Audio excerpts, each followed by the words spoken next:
trabalho infantil já está começando. Nós queremos louvar ao Senhor pela vida de cada irmão, cada irmã que se encontram aqui com a gente. Quero mais uma vez agradecer ao Alexandre, Ana, Fátima, irmãos queridos que vieram lá de São Paulo e que estão cooperando conosco para o avanço do reino, em especial em comunidades muito pobres, muito carentes aqui da nossa cidade. Hoje de manhã foi muito encorajador.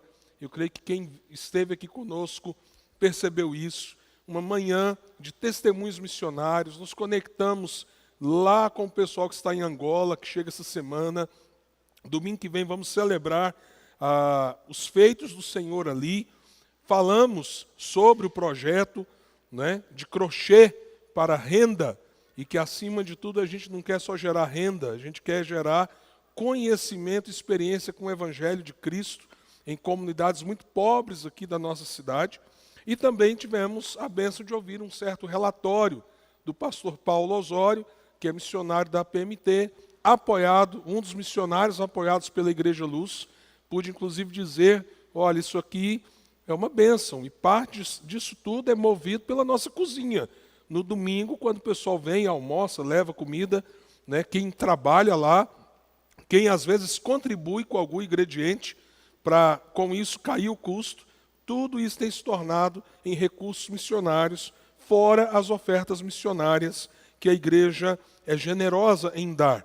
Tivemos um missionário aqui no outro domingo, o domingo passado, e fizemos um levantamento de ofertas e foi cerca de R$ 2.500 que naquela manhã os irmãos cooperaram com aquele missionário, e assim tem sido a nossa história. Então, dando esse breve relato, caso você não esteve de manhã, para você ter noção das coisas que Deus está fazendo. E a turma encerrou a EBF, Escola Bíblica de Férias. Esse é o minha, você lembra disso, né? Você levou o Marco Túlio muito em EBF, né? Meu Deus do céu, você também já foi no bocado, né, Marco Túlio? Então, sei quem já está aí na igreja há muitos anos sabe o que eu estou falando, é verdade, irmãos? E a turma, assim, agora as EBFs são diferentes, negócio tal e coisa, Jesus online, Jesus tal, para falar a linguagem da turma e o que eles vivem no dia a dia. E aí foi muito também encorajador saber que várias crianças que vieram não eram filhos e filhas de pais crentes, mas famílias preocupadas, querendo ouvir do Evangelho, que enviaram seus filhos. Então, assim Deus tem abençoado o seu povo, a sua igreja, e vamos torcer para o povo voltar de férias, arregaçar as mangas, porque as minhas já estão aqui, tudo para cima, e vamos trabalhar, meu povo, tem muita coisa para nós fazermos nesse segundo semestre. E eu tenho certeza que eu nem vou pedir um amém a isso, porque é claro que já está no seu coração. Amém. Amém. Acho que nem todo mundo entendeu, mas tudo bem. Ok, eu sei como é que é presbiteriano. É complicado, amém, glória a Deus, é um negócio complicado. Igreja presbiteriana. Vamos lá então, Efésios capítulo 4. Nós estamos avançando nos nossos sermões em Efésios. Daqui a pouco termina essa série, como vocês viram, no culto das 18 horas, vamos começar uma série especialíssima, As Maravilhas de Deus. Assim que passarmos aí, um período, nós estamos recebendo 2 pastores que estarão conosco nos próximos domingos, o Andrew Philip, que apesar do nome, ele é pernambucano, não tem nada de americano, e depois o Davi Guedes, que é lá do sul do país, que vão estar aqui conosco nos próximos 2 domingos. E aí a gente começa essa série, As Maravilhas de Deus, nesse horário. Coisa muito boa vindo do Senhor aí para nós. Mas agora nós vamos nos deter no texto de Efésios, capítulo 4, a partir do verso 17 até o final deste capítulo. Uma, brevíssima retrospectiva. Nós vimos que essa carta é importantíssima para o nosso entendimento de o que é a igreja e quais são os desafios que nós temos para viver para Deus hoje, no mundo que nós nos encontramos. Também vimos que o apóstolo Paulo teve um ministério muito efetivo em Éfeso. Ele foi o plantador daquela igreja, mais ou menos no ano 52 a.C., e que essa carta foi escrita cerca de uma década depois, quando ele estava preso em Roma. E a grande preocupação dele era com a saúde espiritual da igreja e também com as decisões práticas que os irmãos tomavam em relação às suas vidas. Vimos que a carta tem duas grandes divisões. Do capítulo 1 até o final do capítulo 3, ela nos dá uma base mais ortodoxa, ou seja, ela trabalha mais a base doutrinária. E vimos que no capítulo 4 em diante, capítulo 4, 5 e 6, essa carta então nos chama a questões muito práticas e objetivas, começando com o seguinte desafio: rogo-lhes, irmãos, pelas misericórdias de Deus, como um prisioneiro em Cristo, que vocês vivam de modo digno do Evangelho. Nós estamos nessa parte mais prática. Tanto é que hoje nós vamos falar um pouco sobre a ética cristã. Como viver para Deus neste mundo, nessa atual circunstância. Então veja o quanto esse assunto é importante para todos nós. Leiamos então Efésios capítulo 4. Eu estarei lendo, você estará acompanhando, do verso 17 até o final deste capítulo. Assim eu lhes rogo e no Senhor insisto, que não mais vivam como gentios que vivem na inutilidade dos seus pensamentos. Eles estão obscurecidos do entendimento e separados da vida de Deus por causa da ignorância que estão devido ao endurecimento do seu coração. Tendo perdido toda a sensibilidade, eles se entregaram à depravação, cometendo com avidez toda espécie de impureza. Todavia, não foi isso que vocês aprenderam de Cristo. De fato, vocês ouviram falar dele, e nele foram ensinados de acordo com a verdade que está em Jesus. Quanto à antiga maneira de viver, vocês foram ensinados a despir-se do velho homem, que se corrompe por desejos enganosos, a serem renovados no modo de pensar e a revestir-se do novo homem, criado para ser semelhante a Deus, em justiça e em santidade, provenientes da verdade. Portanto, cada um de vocês deve abandonar a mentira e falar a verdade ao seu próximo, pois todos somos membros de um mesmo corpo. Quando vocês ficarem irados, não pequem, apaziguem a sua ira antes que o sol se ponha, e não deem lugar ao diabo. O que furtava, não furte mais, antes trabalhe, fazendo algo de útil com as mãos, para que tenha o que repartir com quem estiver em necessidade. Nenhuma palavra torpe saia da boca de vocês, mas antes a que for útil para edificar os outros, conforme a necessidade, para que conceda graça aos que ouvem. Não entristeçam o Espírito Santo de Deus, com o qual vocês foram selados para o dia da redenção. Livrem-se de toda amargura, indignação e ira, gritaria e calúnia, bem como de toda maldade. Sejam bondosos e compassivos uns para com os outros, perdoando-se mutuamente, assim como Deus os perdoou em Cristo. Eu creio que a maioria de vocês sabe da grande polêmica envolvendo o cristianismo e a abertura das Olimpíadas que aconteceu há poucos dias atrás. Em uma das imagens teatrais, parece haver uma correlação de uma cena onde drags são colocadas ali, parecendo representar o quadro de Da Vinci, a ceia ou a última ceia de Jesus.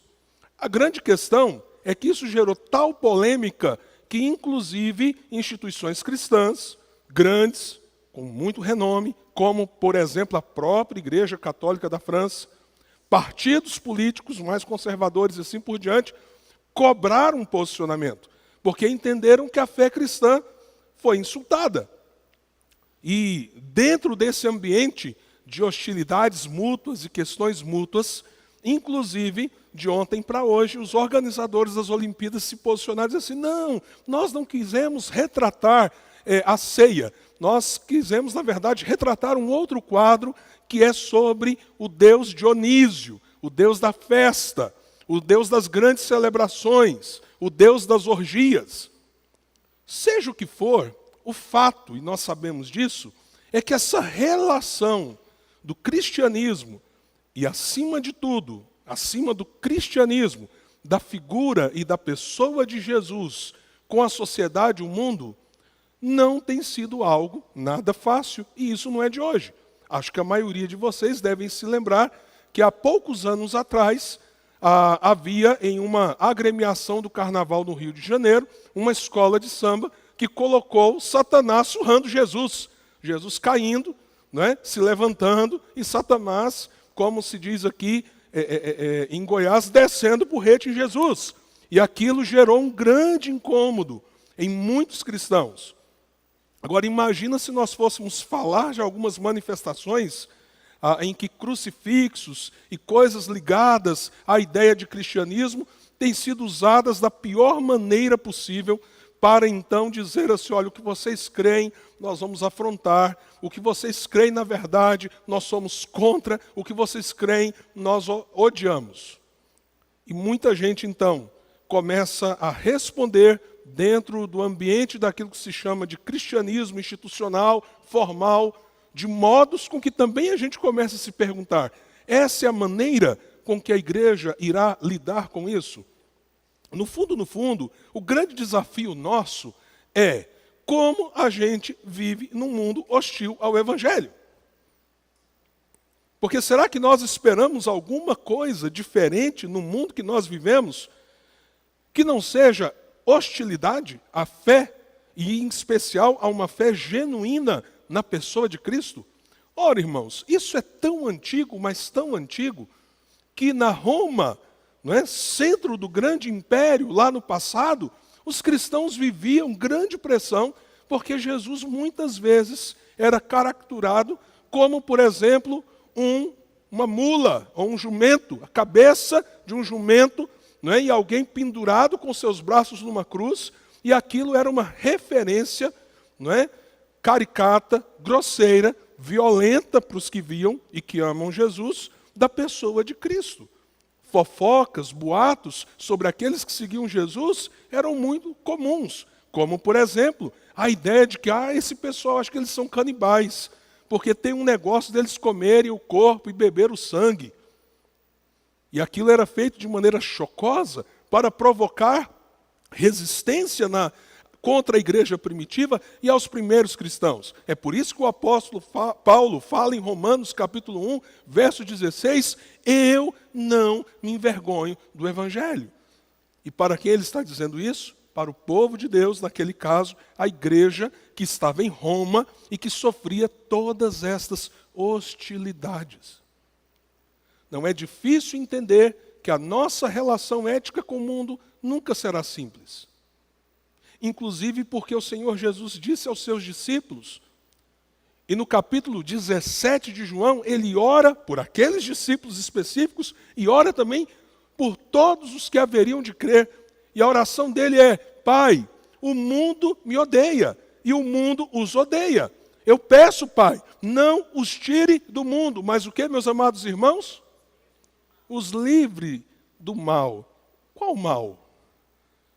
O de sermos hostilizados? Eu imagino que não era a grande preocupação do coração de Jesus. Mas o mal que nos assedia. Quando nós avançamos nesse capítulo 4, que começa com esse apelo para a gente viver de modo que dignifique o que Jesus fez por nós, agora nós chegamos num ponto crucial. Que perspectivas nós precisamos ter quanto ao nosso modo de vida? Quanto àquilo que irá nos mover no dia a dia? Você sairá daqui a alguns minutos, você irá ter provavelmente uma noite de descanso, que seja uma noite abençoada. Amanhã você retoma a sua semana. E você terá que tomar decisões, você terá que fazer coisas, você terá que se mover na vida, não dá para parar. E você vai lidar com as questões que todo dia você lida. Então, como que a gente faz escolhas? E a gente retrata e, de certa forma, projeta para esse mundo que odeia a Cristo quem nós somos e vivemos de modo digno, que agrade o coração de Deus e que reflita a natureza dele através de nós. Esse é o grande desafio para mim e para você. Hoje, amanhã, depois de amanhã, até quando Deus nos mantiver neste mundo. E aqui tem 3 perspectivas que nos ajudam muito para que nós possamos viver de modo digno. Digno de quê? Não de nós mesmos, não do nosso nome, mas do nome daquele que nos salvou e nos chamou. E a primeira perspectiva que nós temos que ter é o que eu chamaria daquilo que é a ética antagônica. O apóstolo Paulo aqui começa falando não dos que creem, mas sim dos que não creem. Como que é, de um modo geral, genérico, a vida de um, entre aspas, gentio, que aqui neste momento não significa simplesmente os não-judeus, mas significam aqueles que negam o cristianismo, aqueles que se colocam numa posição tal de que a fé cristã não tem nada a ver com eles. Esse negócio de Deus, de Bíblia, muito menos de igreja, não está no pensamento, não está na agenda, não está no coração, não está nas preocupações. Ao contrário, se houver alguma preocupação, é como que eu, de alguma forma, denuncio esse povo doido. E nós temos que ter essa perspectiva. Você está inserido num mundo, numa sociedade, em que a maioria das pessoas não possui um conhecimento legítimo de Deus. Não só conhecimento, não possuem nenhuma experiência com Deus. Elas podem até dizer de algum Deus que esteja na cabeça delas. Mas o Deus das Escrituras e Jesus Cristo, seu Filho, o único Senhor e Salvador, é desconhecido da maioria das pessoas com as quais nós convivemos. Aí na sociedade, no trabalho, na academia, na escola, e assim por diante. Às vezes na família, dependendo do seu contexto. Como que é mais ou menos a cabeça dessa pessoa? Como que ela lida com algumas coisas que você também lida? E qual é a leitura que ela faz das escolhas que ela pode e deve fazer? O quadro que o apóstolo Paulo nos apresenta, irmãos, é muito desafiante. Do verso 17 até o verso de número 19. Olha só, ele nos diz para a gente não viver. Então existe uma ética antagônica. A ética que deve nos mover. E ele diz então, não vivam como gentios. Basicamente por quê? Primeiro, eles são tomados de uma inutilidade nos seus pensamentos. Você lembra do autor de Eclesiastes, que tudo indica que pelo menos a maior parte do texto foi Salomão? O que ele diz? Vaidade de vaidade. Tudo é o quê? Vaidade. Quando você tira Deus do centro, e você tira qualquer perspectiva de um relacionamento com Ele, que lhe dê o sentido e propósito de vida, você buscará algo para preencher essa necessidade. E o que acontece com as pessoas de um modo geral? Elas estão tomadas de vaidades que se tornam os seus grandes ídolos, que ocupam os seus corações e suas mentes, que movem suas vidas, que fazem com que elas acordem, levantem, trabalhem, vivam, mas que quando a gente dá aquela torcida na natureza destas coisas que está no coração humano, quando o ser humano arranca Deus da equação, o que é que sobra? Vaidade. Eu citei aqui, por exemplo, um dos homens que configurou na revista Forbes durante muitos anos como o homem mais rico do mundo. Alguém teve coragem de fazer uma pergunta para ele certa vez. E isso foi colocado lá como testemunho dele nessa revista tão renomada. Você tem tanto dinheiro. Porque, irmãos, um cara desse, você tem noção do que tem o dinheiro, o que é o dinheiro dele? Não, você não tem. Você acha que tem. Uma pessoa que tenha 100 milhões, tem muito dinheiro ou não, gente? Bom, depende, né? Às vezes, né, irmão, você tem 200 milhões, eu não estou sabendo, né? No meu caso, se você tiver 100 milhões, você é muito rico. Quanto que é 1 bilhão? São quantos milhões, irmãos? Alguém lembra? Matematicamente, 1 bi são 1.000 milhões. Ok? 1 bi são 1.000 milhões. Agora, alguém tem 500 bilhões. O que é isso, gente? O que é isso? 700 bilhões. Cada bi, 1.000 milhões. E já existe gente no mundo que é trilionário. O que é um trilionário, irmãos? Você sabe o que é um trilionário? Alguém que tem 1.000 bilhões. Cada bilhão, 1.000 milhões. E você está achando que 1 milhão é muito dinheiro, né? Pergunta para esse cara o que ele acha, o que é 1 milhão. Mas aí perguntaram para esse homem tão rico, o que te motiva a buscar o próximo bilhão? O próximo bilhão. Ele disse, o próximo bilhão. Sem perceber, ele se autodenunciou. Todo o pensamento, toda a energia, toda a força, toda a história, todo o sentido de vida dele estava focado em quê? Mais dinheiro, mais dinheiro, mais dinheiro, mais dinheiro. Então o que o texto está dizendo, e aí lembra quando Jesus fala daquele homem que encheu os celeiros e chegou e disse para si mesmo, de si mesmo, ô alma, pode se regalar. Agora eu tenho bilhões demais. E aí Jesus disse, louco, hoje mesmo perderão a tua alma. Pensamentos centrados naquilo que é efêmero. Eu não estou dizendo que é ruim, que todo mundo tem que ser muito pobre, miserável. Não é isso. Mas se a riqueza é o que está no centro do seu coração, tendo ou não tendo dinheiro, é isso que vai dominar os seus pensamentos. Se é o sexo, é isso que vai dominar os seus pensamentos. Se é reconhecimento, aceitação, é isso que vai dominar os seus pensamentos. E qual que é o grande problema?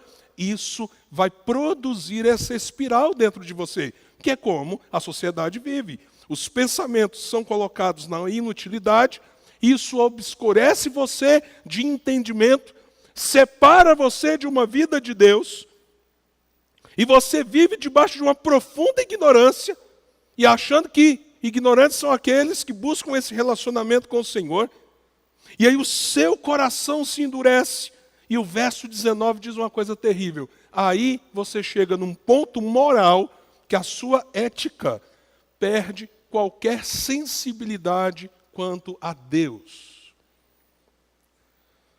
Irmãos, isso é uma grande advertência para nós, porque é o que o pecado faz. Quando a gente começa a viver na futilidade de um determinado prazer pecaminoso, esse prazer pecaminoso, ele nos cega, ele nos rouba o entendimento, ele endurece o nosso coração.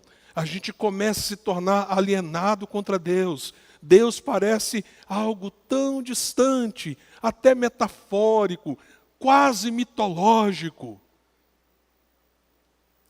E a gente perde, isso é muito sério, a sensibilidade moral. Tem gente que já sofreu em tantas e tantas circunstâncias por causa do pecado. Obrigado, irmão. Isso aqui é um e-mail, é? Reverendo Jean, já que o senhor falou sobre ser bilionário, eu estou entregando uma oferta de R$1,5 bilhão de reais. Não, não é isso não. É outra coisa. Mas se quiserem, tá? A gente tem muito projeto aí para desenvolver, não tem problema não. Voltando ao ponto, aí você perde a sensibilidade. É o que a gente chama de uma mente cauterizada. Aí o negócio fica assim, normal para você. E você se auto-justifica. E ao se auto-justificar, você abre a sua vida para experiências cada vez mais profundas, mais perigosas. Você quer arriscar mais. Deus ficou lá para trás nessa história. E o que a Escritura está dizendo é que há esta ética antagônica a uma vida cristã que permeia a vida das pessoas de um modo geral. Daí o porquê essa história de um Salvador, arrependimento, graça, Deus que faz algo pela graça, até a palavra pecado. Quem é você para usar essa palavra pecado? Tudo isso vai se tornando ofensivo, agressivo, porque há um processo mental, emocional, espiritual, que alienou, que endureceu, que cegou e que agora tirou qualquer sensibilidade espiritual. Agora, se esta ética antagônica ao Evangelho está aí permeando a nossa sociedade, você vai se escandalizar quando tentam fazer do nome de Jesus um escárnio.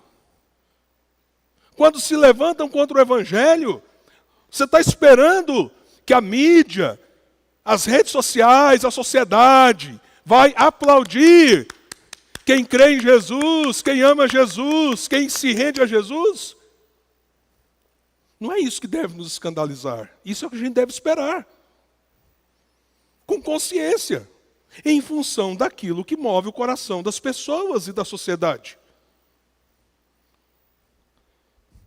E aí a gente tem que ir para essa segunda perspectiva, que começa no verso 20. Se tem uma ética antagônica, qual que é o fundamento de uma genuína ética cristã? Porque ética, irmãos, é o conjunto de duas coisas: princípios e valores.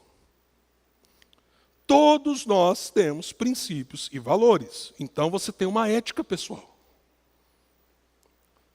Provavelmente parte dela foi gerada pela sua criação, pelos princípios e valores do lar que você veio.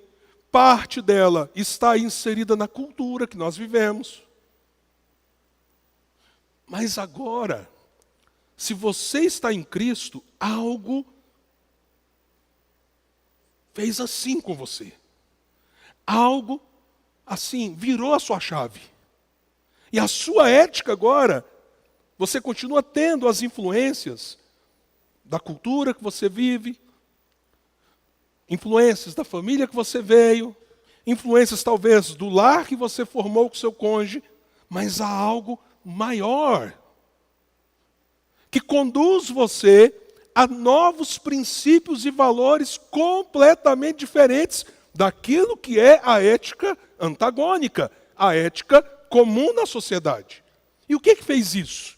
Olha só o que o texto diz. Todavia, não foi isso que vocês aprenderam de Cristo. De fato, vocês ouviram falar dele e nele foram ensinados de acordo com a verdade que está em Jesus. Quanto à antiga maneira de viver, então, o que é que determina o jeito que a gente vive? Princípios e valores. Quanto à antiga maneira de vocês de viverem, vocês foram ensinados a despir-se do velho homem que se corrompe pelos desejos enganosos. Não é justamente este velho homem que ele acaba de falar?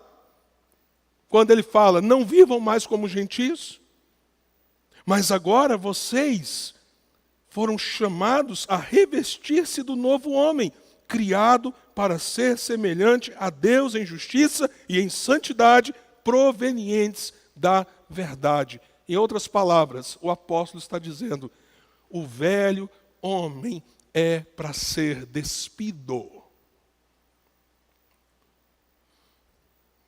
A forma de viver, a forma de postar-se diante de você mesmo, da sociedade que você vive, da sua família, essa forma agora foi totalmente transformada. Houve uma reengenharia na sua vida. Isso aconteceu por quê? Porque agora não é mais você que vive, mas Cristo vive em você. E o viver que você tinha na carne, você vive pela fé no Filho de Deus. Agora as coisas são diferentes, porque você é uma nova criatura, as coisas antigas já passaram, tudo se fez novo. Agora você é um novo ser humano, porque o seu objetivo é parecer-se cada dia mais com aquele que te chamou, te salvou, te curou e agora está te santificando. Agora as coisas mudaram para valer, porque a sua vida não pertence mais a você mesmo. A sua vida está nas mãos daquele que é Senhor dela. E que você entregou o seu banquinho. Lembra daquela peçazinha que a gente já viu em alguns lugares? Né, o banquinho que eu controlo a minha vida. Não sou eu mais que controlo, a minha vida é dele. Então o que isso significa? Eu me despi de mim mesmo, para poder assumir uma nova vida em Cristo Jesus. Me rendendo ao seu senhorio, não apenas sabendo que eu fui salvo por ele, mas agora entendendo que a minha vida é nele. Um dos maiores equívocos na cabeça de muitos cristãos é que eles acham que a vida eterna começa no dia que eles morrerem. Não! A vida eterna começa no dia que nós nascemos de novo, no dia que nós nos rendemos a Cristo. Ali a vida eterna começou. Quando nós morrermos, nós só estamos indo apenas para uma outra etapa de uma vida que nós já recebemos. Você já não está em Cristo. O seu viver agora não é nele. Você não crucificou o seu eu para viver para a glória dele. Isso é vida cristã. Bom, se o seu eu continua aí, se você fica preocupado quando você ouve assim, ele é Senhor, porque você pensa, eu vou perder o controle da minha vida. Se você fica em crise com essa palavra, porque você não quer deixar de ser quem você é, para ser algo novo em Cristo, eu queria que, por favor, você fosse honesto com Deus e perguntasse, eu de fato nasci de novo? Eu de fato sou de Cristo? Porque é o que o apóstolo está dizendo. Todavia, não é assim com vocês, porque vocês aprenderam de Cristo.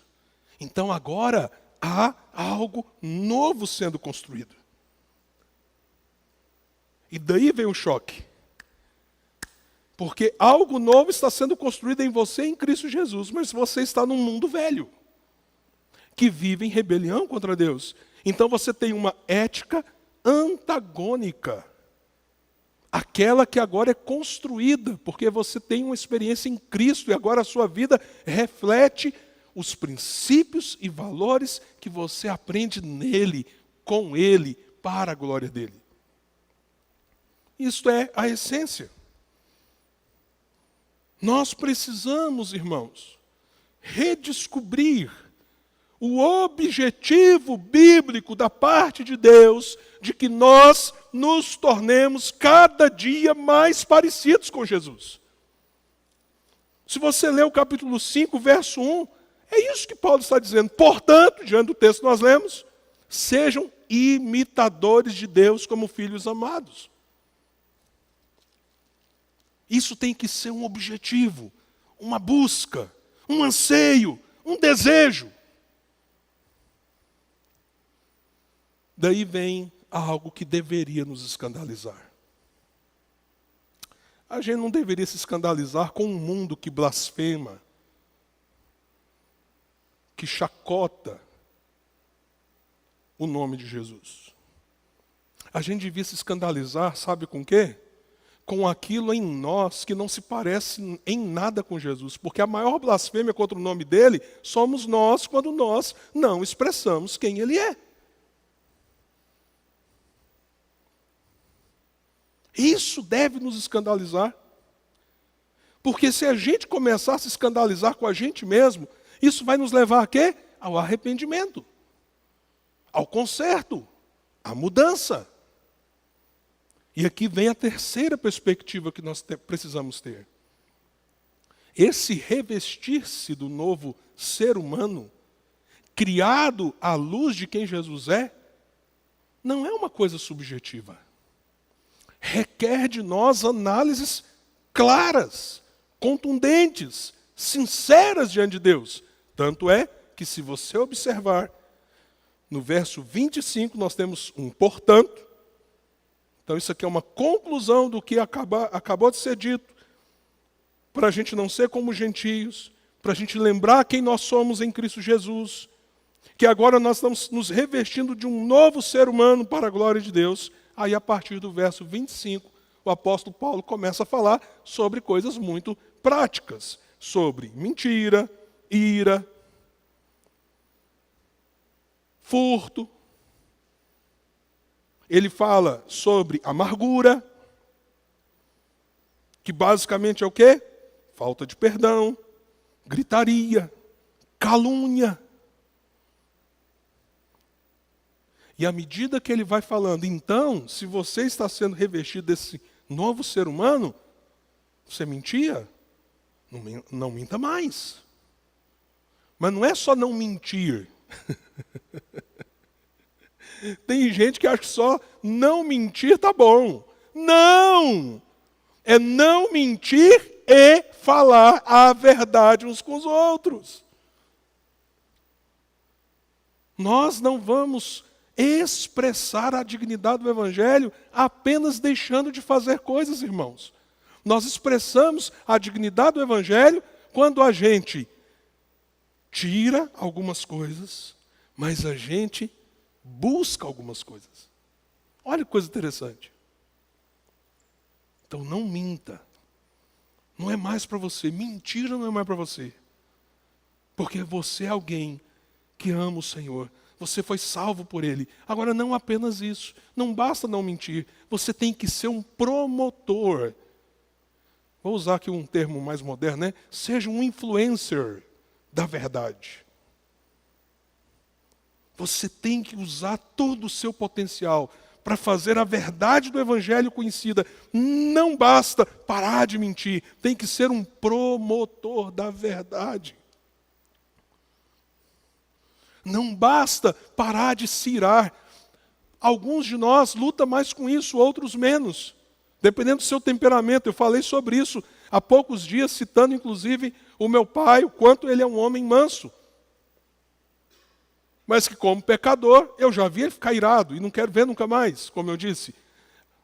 Eu já me irei muito mais vezes do que ele. Ira é o que, gente? É algo que você sente. Deixa eu te falar uma coisa sobre as coisas que você sente. Preste atenção, isso é um segredo tremendo. Tremendo sobre o que você sente. O que você sente, você não tem controle.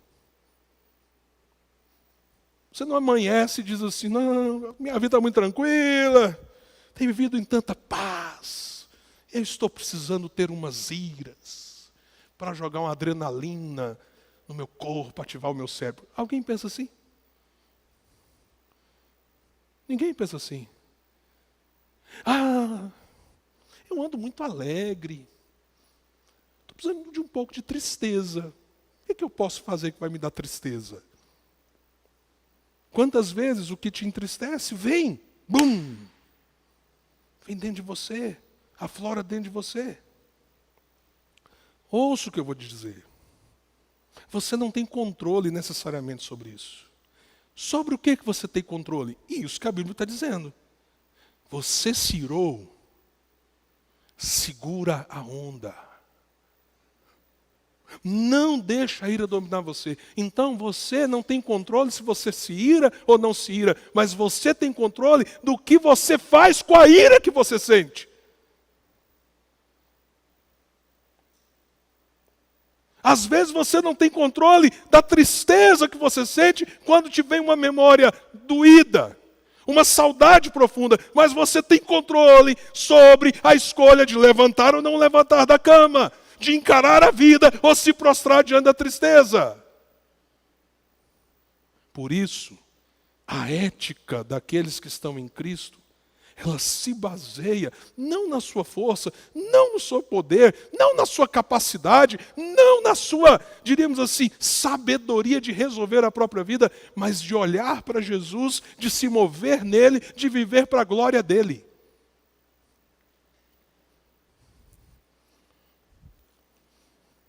Quantas vezes, irmãos, eu subi num púlpito dizendo assim: Senhor, Senhor, hoje está muito difícil, Senhor, mas hoje, angústia, tristeza, peso. E quantas vezes eu ouvi: pastor, esse foi o melhor sermão que o senhor pregou. Pastor, que palavra. Pastor, como eu precisava ouvir isso que o senhor disse nessa noite ou nessa manhã. E lá no meu íntimo, eu dizia para Deus, e eu acho que isso vai acontecer outras vezes: Senhor, obrigado pela tua graça. Isso tudo mostra que é o Senhor e para o Senhor. Porque por mim mesmo, Deus, o Senhor sabe. E não é a minha experiência sozinho. Converse com profundidade com outros pastores. Você, por exemplo, não controla a ira. Mas você controla o que você faz com a ira. Você, às vezes, pode ser ferido por alguém. Mas você pode ser muito objetivo na decisão de dizer para você mesmo: quem sou eu para não perdoar, tendo sido perdoado do modo com que eu fui? Senhor, eu vou tomar essa decisão, porque perdão é decisão. O dia que eu senti, você não controla o que você sente. Você controla o que você decide fazer com o que você sente. O dia que eu senti, eu vou perdoar. Não, infeliz, perdoa agora. E aí o Senhor vai mudar o que você sente. Porque a amargura destrói você, mata você. Lembra o que o pecado faz com o ímpio? Obscurece o entendimento, endurece o coração, cega, tira a sensibilidade. É isso que a amargura faz com você. Então o que você tem que fazer em Cristo Jesus? Porque agora você é um novo homem, você foi perdoado, você é uma nova criatura. Senhor, eu não tenho direito. E não tem mesmo não. A decisão a ser tomada é: eu perdoarei a ofensa. E aí a graça do Senhor vem sobre você e cura você da amargura. É assim que as coisas funcionam. É assim que as coisas funcionam. Então, para a gente chegar ao final dessa palavra, você precisa dessas 3 perspectivas. Primeiro, qual que é a ética comum na sociedade que eu vivo? O que eu espero da sociedade que eu vivo? Que expectativas eu posso ter diante disso? Isso vai aliviar muito as suas cobranças. Mas segundo, quem agora eu sou em Cristo? E se eu sou essa nova pessoa, chamada a me parecer cada dia mais com Ele, aí vem essa terceira perspectiva. Quais as escolhas? Escolhas. Talvez elas estejam enquadradas em algum desses pecados citados por Paulo: mentira, furto, ira, amargura. Talvez essa não é a sua lista daquilo com que você está lutando. Mas o fato é, antes que isso entorpeça sua mente,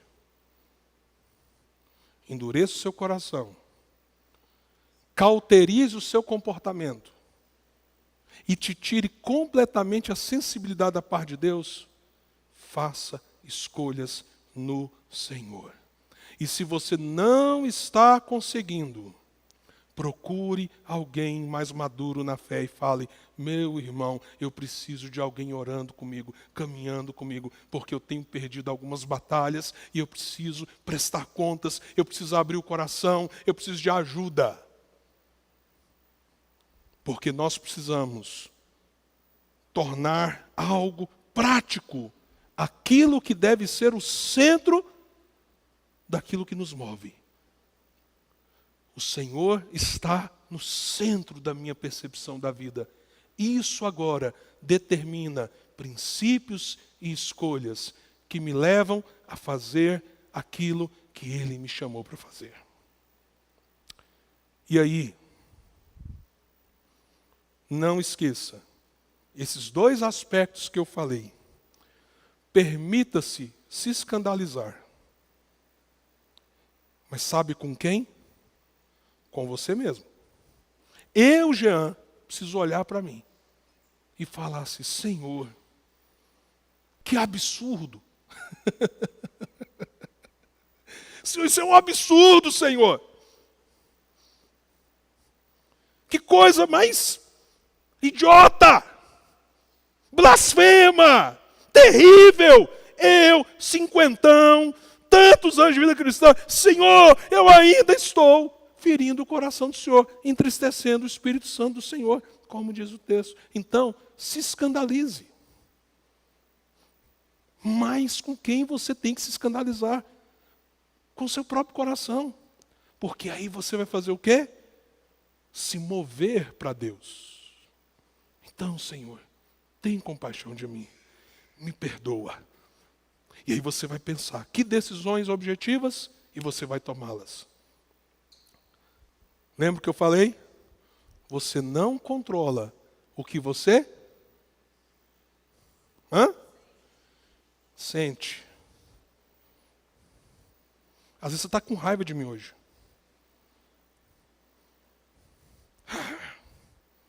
Vou para a igreja, ouvir uma palavra dessa. Rapaz, que bênção, hein? O Espírito Santo está te dando na canela mesmo. Glória a Deus. Mas controla aquilo que você pode controlar, a sua decisão. Senhor, então meu coração está muito duro mesmo, não é? Porque o Senhor está falando e eu ainda estou guerreando dentro de mim. Ah, Senhor, algo precisa acontecer. Algo precisa acontecer. E aí você se volta para a face de Deus. E o seu sentimento vai mudar.